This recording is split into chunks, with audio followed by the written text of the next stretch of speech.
Walk humbly, son, walk humbly now, and cherish every step, for a life well spent on this earth we're lent will be marked by the void you have left. May you conquer, not curse challenges. May you hold back the dark like a dam.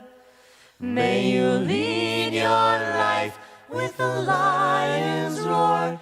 May you leave it like a lamb.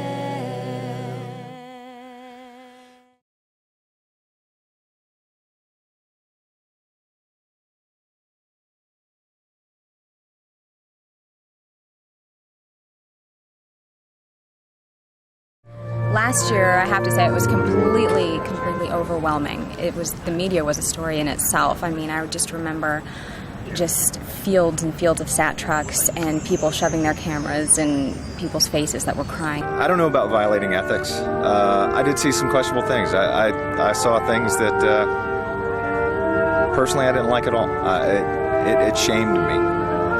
There was a young student, I wish I could remember his name, shot in the arm trying to walk away from a crowd of reporters, and one reporter grabbed him by the arm right where he was shot and asked him to turn around, and he screamed. I mean, I'll never forget his scream.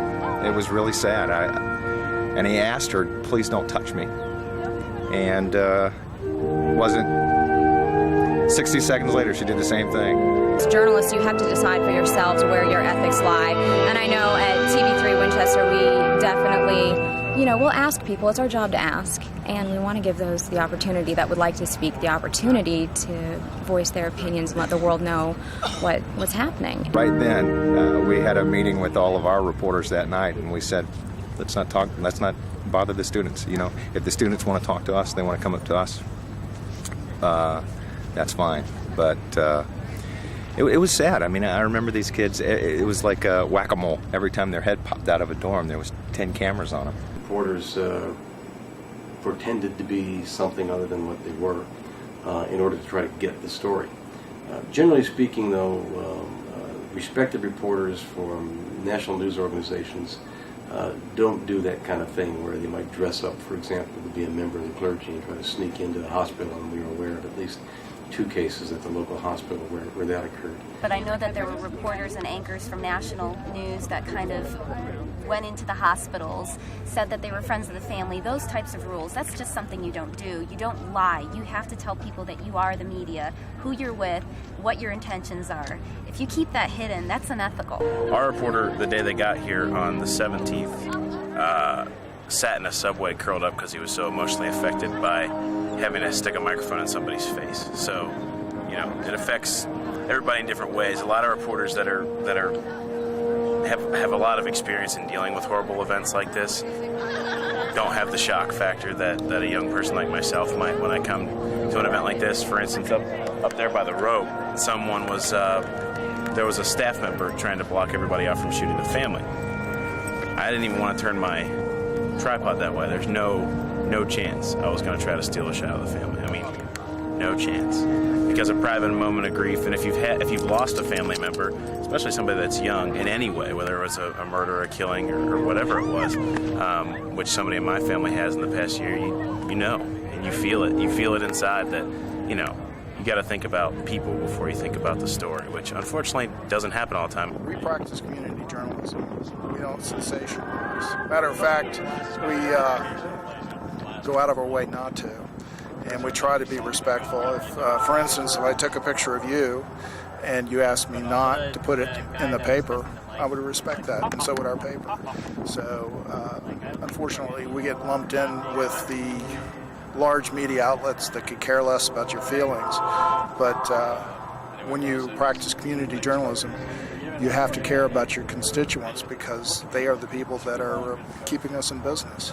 I've been with the media for a couple days now and doing just, hunting them down, talking to them. And overall, even those that refuse to give reports, they've been very generous and very supportive. I just met with NBC, And NBC was not supportive. Immediately they were hostile towards me after I showed them the picture of the two girls and the photographers, and they said there was nothing wrong with that. And no matter how much I tried to explain, this is what our community feels, and, we just want you to respect us and trying to get that message across, they felt like nothing was done wrong, and, they immediately said this is public property, and, that we're following the guidelines that the university gave us and the media gave us. I lived in Harper Hall last year, which is where I was during the shootings. It didn't really directly affect me on 416, but come to find out, I lived right below Chow last year, which meant to the press that obviously I knew him. I didn't. I never met him my entire life. But on the morning of 417, they came up to my window and knocked on it, trying to wake me up. They blocked off the doors to get out of Harper, so I couldn't even go out and get breakfast. I couldn't go anywhere without being harassed for an interview or asked if they could let me in. I would have to close the door behind me. The events wouldn't have had any direct effect on me other than all of my peers knew people. I didn't really know anyone, so school would have just been over with me. It was still really hard to go through, but the media just kind of rubbed it in. The media convinced all of my friends that I was disturbed and directly impacted by this. Everyone thought that I had post-traumatic stress syndrome. Everyone had something to say about it. Got old quick. Couldn't do anything. I couldn't open up a newspaper that entire week without having someone trying to take a picture of me. And the press trying to ask questions and ask us to do things for them. And you never really see that side. I didn't have any personal experiences with the media. I tried to avoid them, but I know that the last candlelight vigil we had, my friend was kneeling down in prayer, and there was a camera in his face from me to you. And so that was really hard to see, and it hurt because, he was just trying to pray and trying to find comfort, and it just wasn't working. My personal experience, I lost some people that I knew last year, and I was kneeling down at the temporary Hokie Stone and said a prayer and everything, and I get up and I wrote her a note, and the media is just right in my face with a light and a sponge and saying, "What'd you write?" It was like, wow, come on, give me my space. Every photographer always has an issue of, how far can I go, violating, personal space, and it's kind of individual what every person's comfortable with. Their whole presence was so pervasive, and then, kind of a conflict of myself. Here I am, passing judgment on them, and yet there I am standing there holding a camera myself. And I felt it kind of important that when I would go up and want to take photos of events, and rarely, I didn't take many photos of people, but when I would, it was important for me to say, hey, this is for you guys. I'm local with the Collegiate Times, the Yearbook, as if that was some way to try to make me feel better about taking the photos. The whole event was just, crazy enough to begin with, but then when the media showed up, it just took on a whole different personality. It's difficult to explain what it was like when you were, one of those who was swirling around with the story. I would suspect that the community, and we heard later from the community, that it was overwhelmed by the media, and there's certainly no doubt that there were many, many hundreds of us here, so I'm sure it wasn't a completely positive outlook, but in the end, when you're doing your job, I think we told the story as well as we possibly could. Walk humbly, son, and store your pride when you need strength later on. For your life's worth will be judged if earth is saddened when you have gone.